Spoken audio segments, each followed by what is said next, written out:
আসসালামু আলাইকুম। Ziyad voice channel থেকে আপনাদেরকে স্বাগতম। নতুন একটি খবর নিয়ে হাজির হলাম।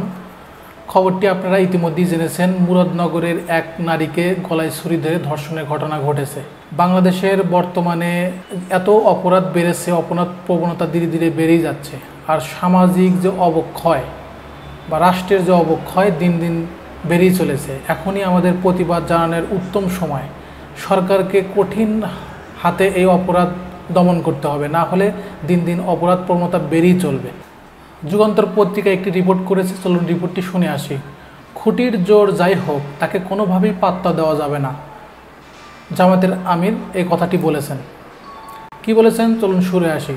কুমিল্লার মুরাদনগরে ঘরে ঢুকে গলায় ছুরি ধরে এক নারীকে ধর্ষণের ঘটনায় তীব্র ক্ষোভ জানিয়েছেন জামায়াতে ইসলামীর আমির ডক্টর শফিকুর রহমান। তিনি বলেছেন, খুঁটির জোর যাই হোক, তাকে কোনোভাবেই পাত্তা দেওয়া যাবে না জানিয়ে নারীর উপর পাশবিক নির্যাতন ইস্যুতে নিজেদের অবস্থান তুলে ধরছেন দলটির প্রধান নেতা।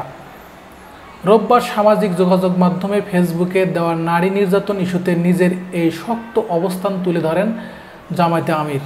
পোস্টে তিনি লেখেন, কুমিল্লার মুরাদনগরে একজন নারীর ওপর পাশবিক নির্যাতন একান্তই লজ্জাজনক একটি ঘটনা। আসলেই এটা শুধু তার একার লজ্জার না, এটা পুরো দেশের লজ্জায় করে একটি ঘটনা। লম্পটদের যে কোনো মূল্যে পাকড়াও করে আইনের আওতায় আনতে হবে এবং কঠোর শাস্তি দিতে হবে। বাংলাদেশে যে প্রচলিত আইন আছে, সেই আইনের মধ্যে থেকেও কিন্তু শক্ত হাতে এই অপরাধগুলো দমন করা যাবে যদি সরকারের একটি সদিচ্ছা থাকে।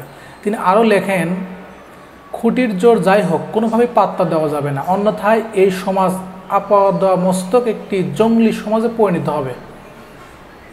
এদিকে ঘটনায় অভিযুক্ত প্রধান আসামি ফজর আলী, তার বয়স ছিল ৩৮, রাজধানীর যাত্রাবাড়ি এলাকা থেকে গ্রেপ্তার করেছে পুলিশ। তার আগে ভিডিও করা ৩ জনকেও গ্রেপ্তার করা হয়েছে।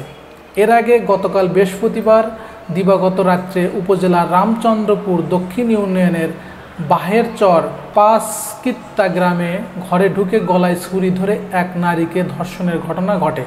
পরে ধর্ষণের ভিডিও সামাজিক যোগাযোগ মাধ্যমে ছড়িয়ে পড়ে।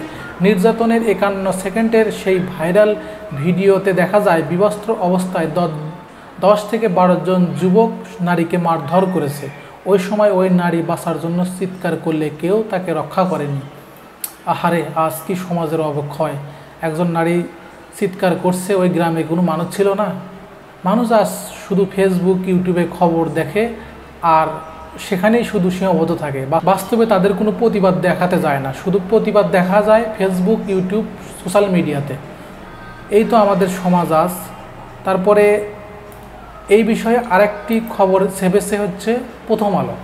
প্রথম আলোতে বলা হয়েছে, মুরাদনগরের দরজা ভেঙে এক নারীকে ধর্ষণের অভিযোগে থানায় মামলা। এরপরে আমার দেশে একটি খবর ছাপানো হয়েছে, মুরাদনগরে আলোচিত ধর্ষণ ঘটনায় মূল আসামি ফজর আলী সহ গ্রেপ্তার ৫। কুমিল্লার মুরাদনগরের ঘটনায় মূল আসামি ফজর আলী সহ ৫ জনকে গ্রেপ্তার করা হয়েছে। রমজান, ঢাকার সায়েদাবাদ এলাকা থেকে ফজর আলী ছেলে মোহাম্মদ আরিফ ও মোহাম্মদ করেছেন হোসেনের ছেলে মোহাম্মদ নাজির আহমেদ খান। আসামি মুরাদনগর বাহেরচর ৫ কিত্তা এলাকার বাসিন্দা। মামলার এজাহার অনুযায়ী অভিযুক্ত ফজর আলী বাহেরচর ৫ কিত্তা গ্রামের শহীদ মিয়ার ছেলে। ভুক্তভোগীর স্বামী ৫ বছর ধরে প্রবাসে এবং তার ২টি সন্তানও রয়েছে। এই ছিল আজকের রিপোর্টটি যদি ভালো লেগে থাকে তাহলে অবশ্যই একটা লাইক, শেয়ার এবং কমেন্টস করবেন। এই ধরনের খবর যদি আপনারা শুনতে চান তাহলে অবশ্যই এই চ্যানেলটা সাবস্ক্রাইব করে পাশে থাকবেন।